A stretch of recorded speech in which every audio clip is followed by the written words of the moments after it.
Hi guys, welcome to Creatively Homemade. My name is Jennifer. I'm a Stampin' Up! Demonstrator and I love to share paper crafting projects with you. Thank you so much for taking time to watch my video today. I truly appreciate each and every subscriber. So today I am finishing up my series of projects made with the Hearts Come Home stamp sets and the Hometown Greetings die set. So I'm ending up the week with kind of a wow project. I just love how this turned out. This is a little luminary with a village scene in it, and it looks so pretty. You can put it over a little electric tea light. They have tea lights now that look like they're flickering candles. So this is so gorgeous for your Christmas table or your mantle. So I'm going to take a few seconds and turn the lights down so you can see what this looks like all lit up. Okay, I know it's a little bit dark and probably the video is going to be a bit grainy, but I just wanted to show you what that looks like when it's all lit up with one of those electric tea lights inside. So pretty with it flickering through that vellum. Just gorgeous. So let's get started and I will show you how easy it is to put this Winter Village Luminary together. I've pulled out the supplies you're going to need. You need 2 sheets of Night of Navy cardstock. You also need vellum. This is translucent paper that's going to let the light shine through. You don't need a full sheet. If you have scraps of this, I think they just need to be like 4 inches wide. So we'll talk about that in a bit. You need that Hearts Come Home stamp set that we've been featuring all week. If you've missed any of the projects, I have a playlist linked down in the description box with all my Hearts Come Home projects. You need the coordinating Hometown Greetings die set. You need the layering circles die set. This comes with an assortment of sizes of scalloped circles and straight circles. I guess regular circles, not straight circles. We're going to be doing some embossing, so you need some gold embossing powder and some Versamark ink. You need some star sequins. And this is gold metallic edge ribbon, that's 3/8 inch from Stampin' Up. And last but not least, you need a little electric tea light. These are battery powered and just have a little switch on the bottom. You never want to use regular candles when you're using a paper luminary, so make sure to get electric tea lights or electric candles that are battery powered. Okay, you want to start by cutting your paper. So I've got that Night of Navy and vellum already cut. One of the sheets of Night of Navy cardstock you want to cut in half, so you're going to end up with 2 pieces that are 8.5 inches by 5.5 inches. The second piece of Night of Navy cardstock you want to cut into a 6 1/8 inch square. And then you need 4 pieces of vellum that are all 3 3/4 inches by 4 inches. Now I've pulled out my scoring board. We're going to make some scores on the Night of Navy cardstock pieces. Now if you don't have a scoring board, you can also use the Stampin' Up! Paper trimmer that has a scoring blade on it. So you want to put the long edge up at the top of your scoring board. And you want to score at a 1/2 inch, whoops, and then 4.5 inches. And then you want to repeat that for the second one. So again, a 1/2 inch and 4.5 inches. And then the 6 1/8 inch square is going to be our cap, cap for our luminary. I do not like I didn't want to look down and see the vellum and the unfinished inside, so I put a cap on it. So put that square at the top of your scoring board and you're going to score at 1 inch and 5 1/8 inch. And then turn it the other way and again 1 inch and 5 1/8 inch. And then that's all for your scoring board, so you can set that aside. Okay, let's make our luminary top or cap first. So you want that scored piece that we just did, the scored square. Go ahead and fold that on all those fold lines. You can just work your way all the way around, and if you want extra crisp fold lines, you can use a bone folder. So now we have our fold lines. We want to make tabs. So on each, there's a square in each corner, and we're going to cut one of those sides of the square to make our tab. So just cut up to that score line. Give it a turn, cut again, and just repeat that all the way around. You're going to make 4 cut lines, just like that.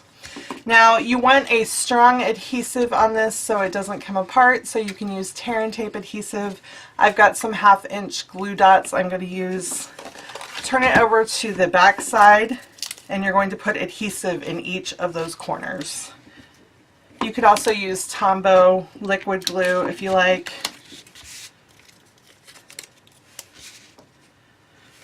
I just like using glue dots. Less mess that way. You can get 1/2 inch glue dots online on Amazon. You can also get them at local craft stores. Or if you just have the Stampin Up products, you can use the mini glue dots and just use a couple per tab. Okay. Now when you have all that adhesive down, you just want to turn it on its side and start folding the tab with the adhesive inward and lining that up, and just give it a press to form the corner.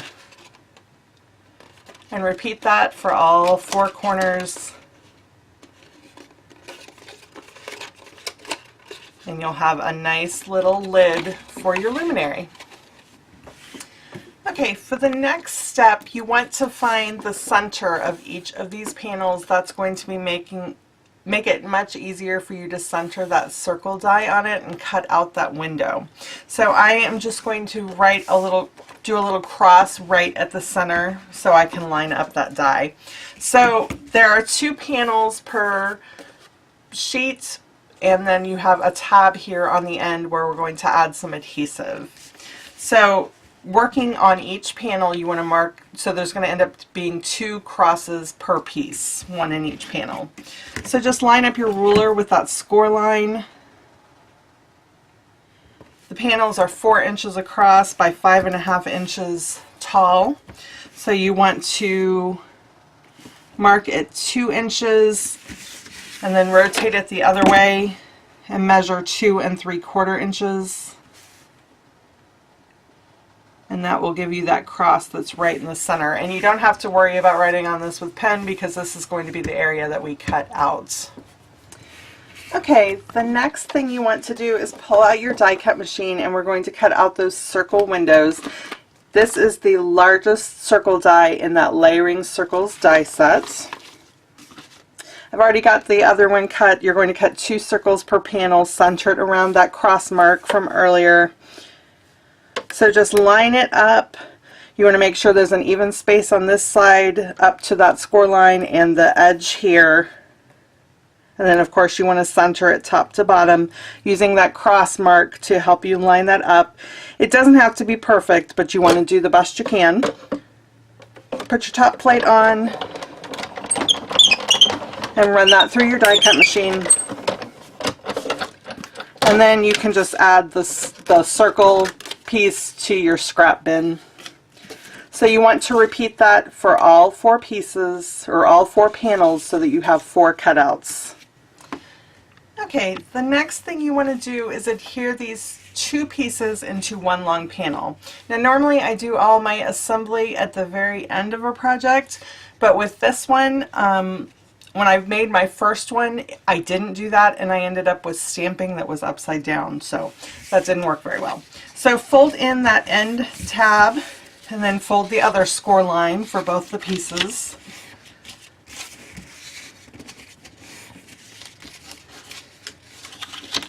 Okay, and just on one of the tabs, add some tear and tape adhesive.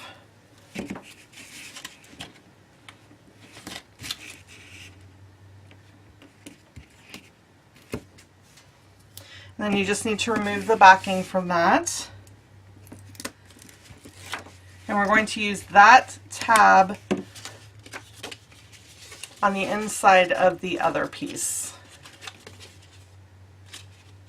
So So just line up the ends.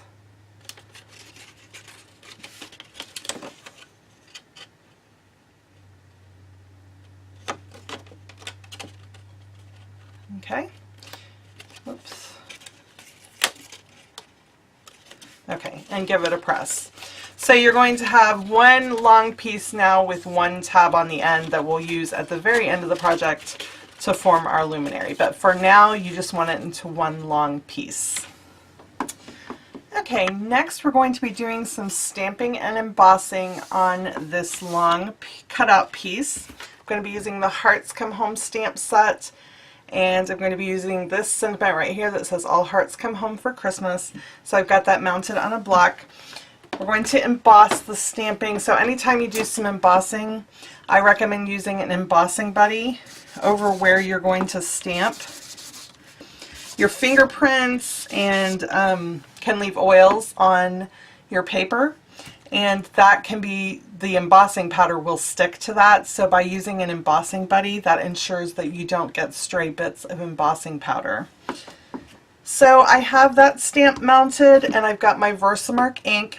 If you're not familiar with Versamark ink, it is a clear, sticky ink that does not dry quickly, so it's perfect for stamping and then putting embossing powder on it. You need a very wet or sticky ink for doing embossing. And then I've got my embossing powder already. I just leave it in a little container like this. This is a lock and lock container. Easier to scoop it out that way. Okay, so I'm going to go ahead and ink up that All Hearts Come Home for Christmas stamp. And I'm going to stamp it on each panel, centering it there on the bottom. And after I ink each, or stamp each one, I want to put the embossing powder over it right away so that that sticks. I'm just going to repeat that process. I'll do all the embossing at the end, but I just want to get the stamping done. You can do a couple before you put the embossing powder on there, that's okay. It'll be sticky enough, it won't dry in that short amount of time. And then I've got a little tray here that I use to recapture my embossing powder. I'm going to make a big mess, I have a feeling here. I should have done it one at a time. And just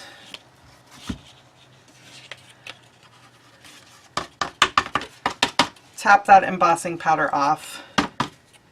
And if you kind of flick the back, it helps release that extra powder. And there you can see that's the unmelted powder. And I'm going to pull out my embossing gun and emboss that.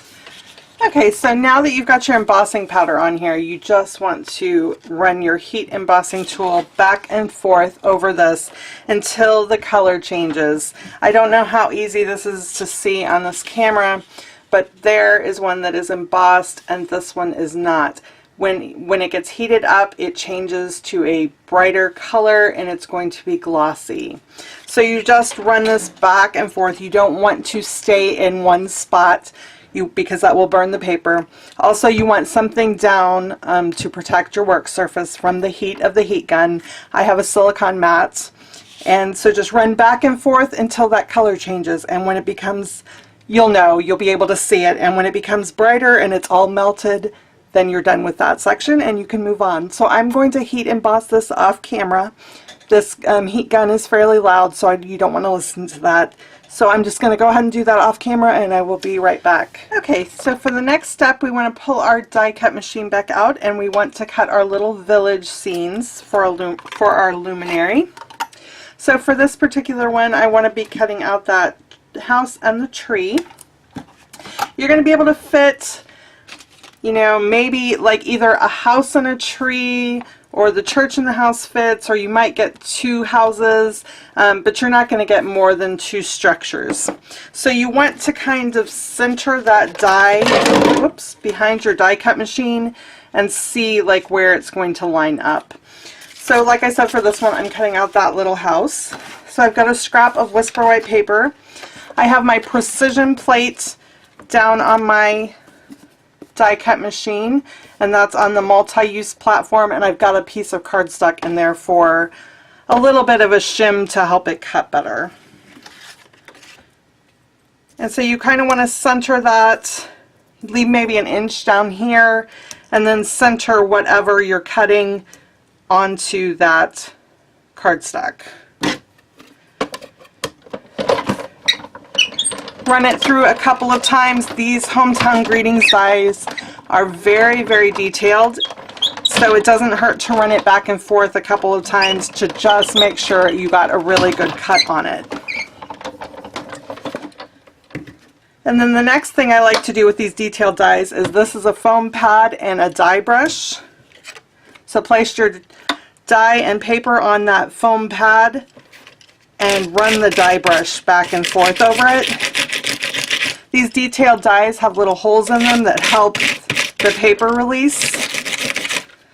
So by using that die brush, it really helps that paper release from the die. Okay. Now for this piece, like I said, I want that house and that tree, so I'm just going to trim a little. I'm not going to need the church for this piece, so I'm just going to trim it off. And if there are any little pieces, any little details that didn't pop out, you can use a paper piercing tool to pop those out of the paper. So I went ahead and cut the other 3 die cuts. You're going to need 4 little village scene pieces total. And I've cut off any extra houses, so I just have a couple per piece. And we're going to adhere that to the back of our windows. So flip that over. Some of these pieces may be a little bit big, so like you can go ahead and trim off the bottom. You're not going to see it because we have that cap on it, so it doesn't really matter. So add adhesive to the bottom around that window, and that's going to help hold that die cut in place. And you can flip it to the front and see what it's going to look like if you like, to help place it a little bit better. And when you have it like you want it, just press it in place. Now there may be a little bit extra over here, just give that a trim. This is going to be sandwiched in with the vellum, so that'll help it stick down better.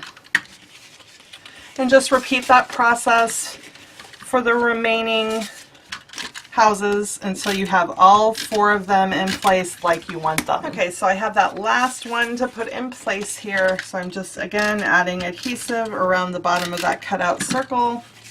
I'm going to flip that back over and center the houses.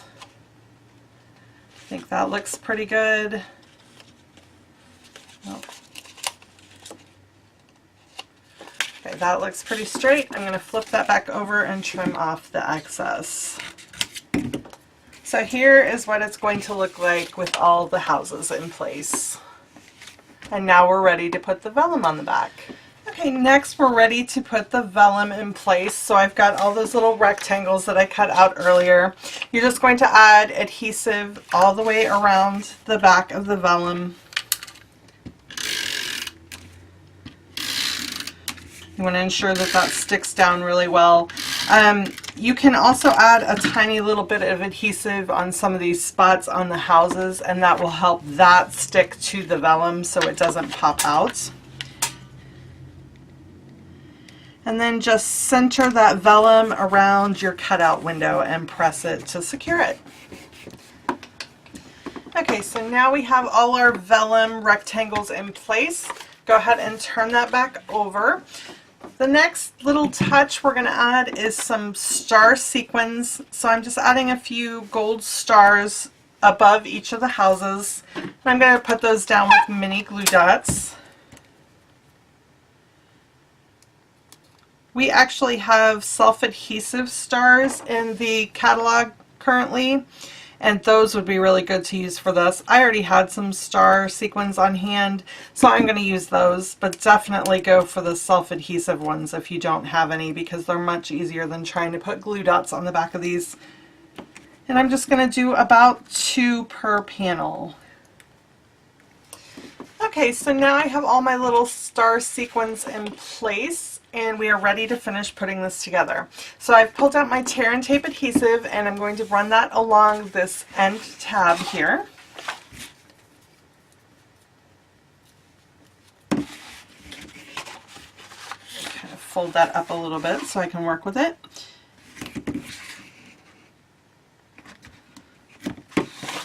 Whoops. So I'm just going to press that a little bit to ensure it sticks, and then pull up the adhesive backing.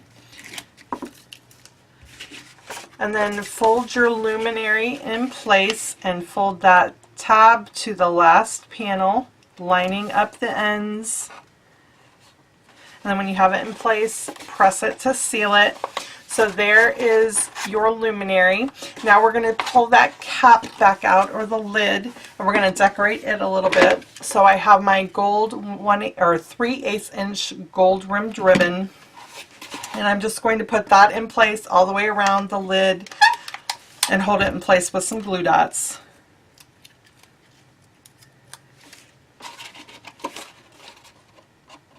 This is the seam is going to be covered up by some little bows, so you don't really need to worry about that. And I'm just going to put 1 glue dot on each side to hold it in place.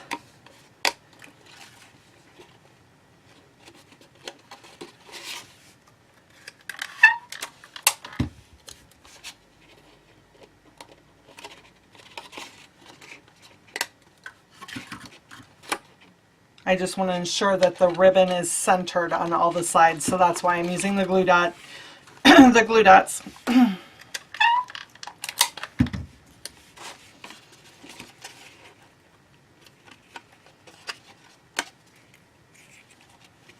Okay. And then you want to just end up with it overlapping a tiny little bit. I'm going to add a glue dot to that last tail.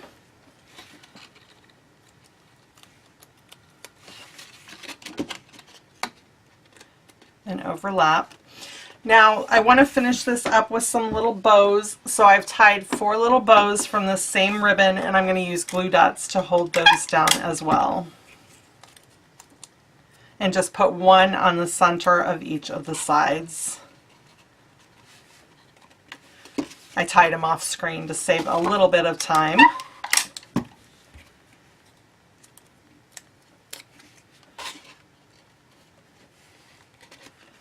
And it just gives a little bit extra glitz, and it makes that lid a little less boring.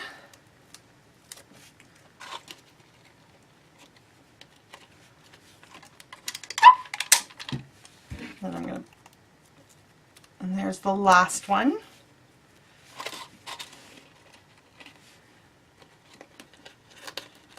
And then the lid is just going to fit right down on the top so that people can't see the edges and seams of the vellum. It just gives it a more finished look. So there you have it, and we're all finished. So I hope you have enjoyed this tutorial and it has inspired you to do some Christmas crafting. If you guys would like to see more videos like this one, be sure to subscribe to my channel.